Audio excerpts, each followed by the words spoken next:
Right then, Seraphim17 once again presenting a Bayonetta video walkthrough.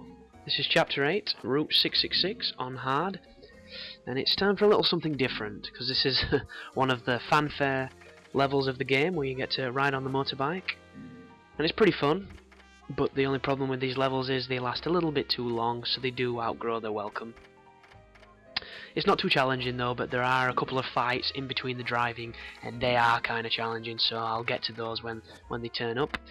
Here you can see me in Rodin's shop buying some more torture gems. But I don't stay very long, because there's not generally much I buy on this game. And here we go. So the very first section of this is a fight on top of the vehicles. And I'll show you a nice little trick that means you don't have to risk falling off if you're not confident in moving between the vehicles. Entirely up to you on how you approach this. And I'm just checking right now to see how close I am to getting the max ones from collecting. I'm not very close. That guy's on fire, so if you do touch him and you're not in witch time, it will hurt you. It's annoying, but there's nothing you can do about it. So just kick his ass as quickly as you can. There we go, this is looking a little messy.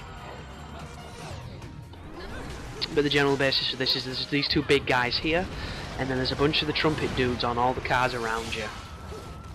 And the quick way of defeating the enemies without having to move is to stand on the top of here and wait for them to fire the trumpets at you. If you hit the witch time, you'll be able to knock the fireballs back, and it will kill them instantly because it knocks them off the cars. That's a guy that just got knocked onto the road, and there we go. Dodge that. Smack it back at him. That's one down. Dodge that.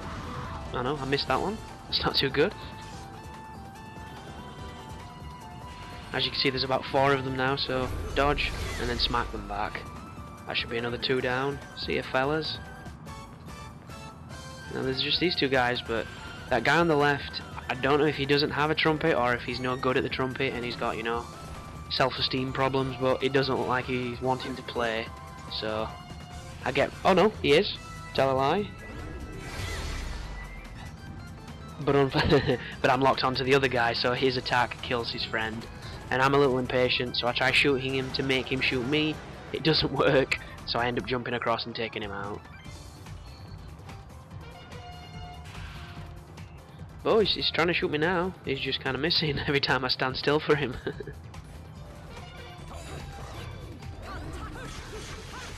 So there's nothing challenging about this first fight, but the one after this I was stuck on for quite some time when I first played this game.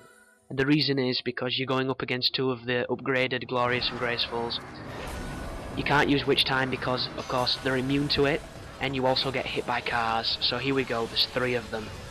And boy is this a tough fight if you're not prepared for it.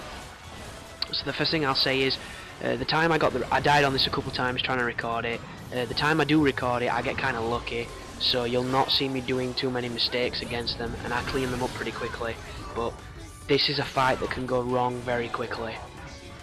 So I advise the YBY maneuver that I've been preaching about in all the past videos, and if you build torture attacks, use them when you can, and just keep an eye on that traffic because it's a fucking nuisance. But the luxury of the YBY move is the last hit, which is very damaging, can actually hit all 3 of these at the same time if you're lucky. So just keep backing away from them, countering with the YBY, creating a little distance, and then hitting them with the big combo. Look at that, that killed one of them and did a massive chunk of damage to his friend. And don't be afraid to run away from these guys because they are always going to chase you down. It just gives you a couple of seconds to be ready for them. And like I said, this fight goes pretty well this time.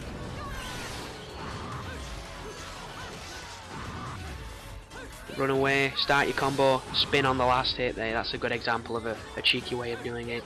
A nice one-on-one. I should have cleaned him up, but I'm still trying to do the YBY combo.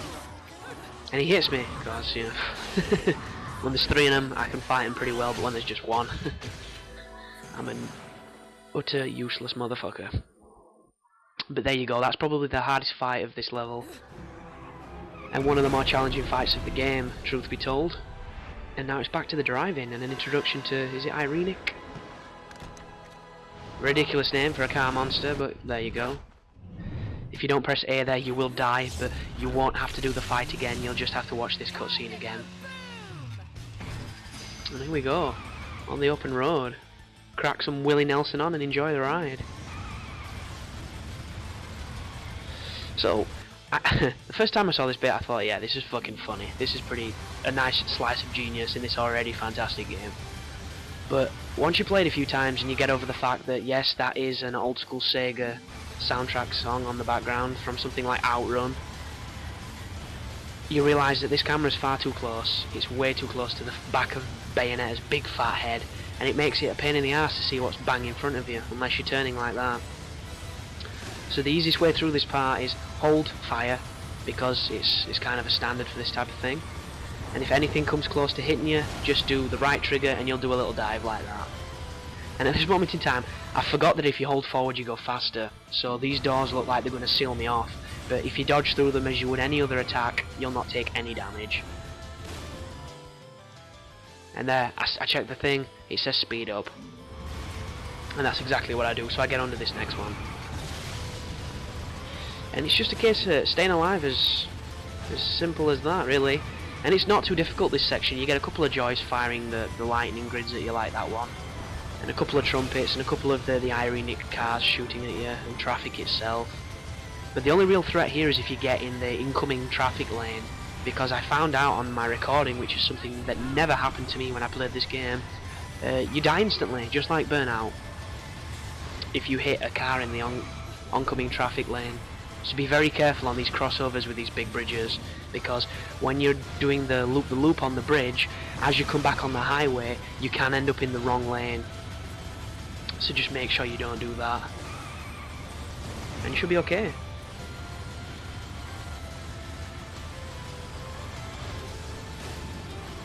And it is a nice little interval between the fighting and between the crazy platforming and the even crazier cutscenes. It's just, I think it's about 15 minutes long, and 15 minutes longer of a novelty is maybe 10 minutes longer than it should be. A good example of this would be Halo Reach. I know it doesn't sound like a game you could compare Bayonetta to, and you can't really, but the flying section in Halo Reach that stunned everybody at E3 because it showed you manning a plane as opposed to being in the traditional first-person shooter aspect. And when that level came about, it was nice and short, nice and sweet, and it didn't outstay its welcome.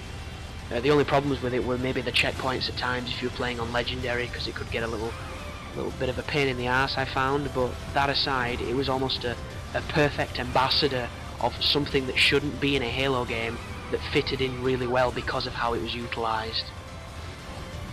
And unfortunately, Bayonetta is constant climax all the time, so there is no such thing in Bayonetta's vocabulary as too much of a good thing, so this level is 15 minutes longer than it probably should be.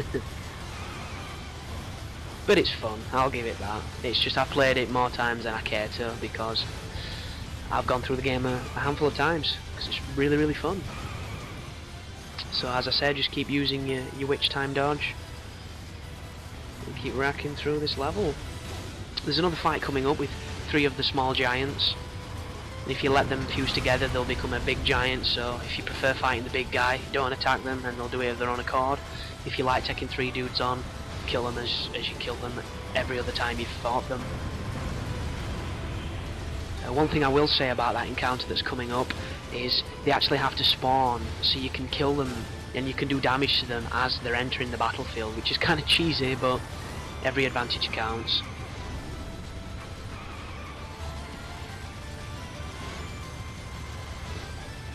And this music is pretty badass, so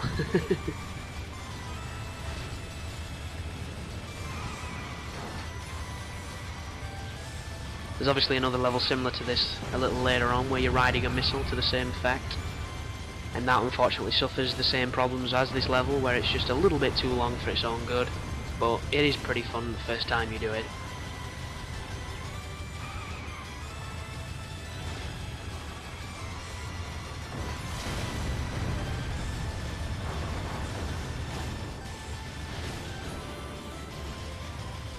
And here we go, these are the areas where you do the loop-loops and you can go in the wrong lane of traffic. So just be careful when you're coming off this. Nice little synth solo. And always go to the right, always try and get to the right after this. As quickly as you can. You see, I'm dicing with death here. And I try jumping over the railing because I know I'm in trouble, as you can see. So if you stay to the furthest right hand side, you'll not get hit by any cars. Goodness me, that was close. And there we go, there's a nice little edit showing that run probably didn't last much longer. Because if you touch a car when they're coming towards you, it's instant death. It will kill all of your life, regardless of who the fuck you think you are. So just be very careful of that.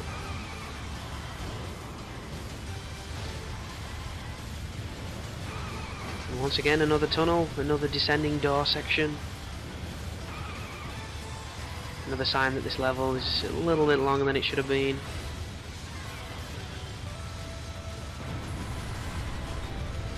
Camera pans out 'cause it's trying to get a little bit more epic when the road starts crumbling up around you. Couple of jumps. Almost didn't make that one.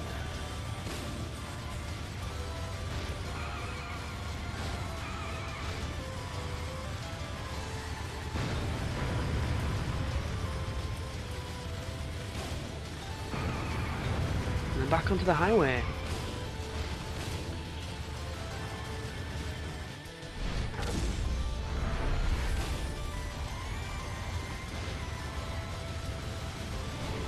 And another one of the crazy loop-the-loop sections, Tony Hawk style.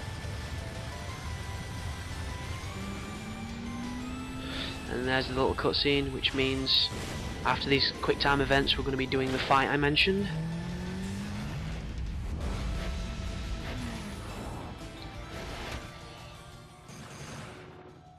There we go, stone for combo. Nice and sloppy.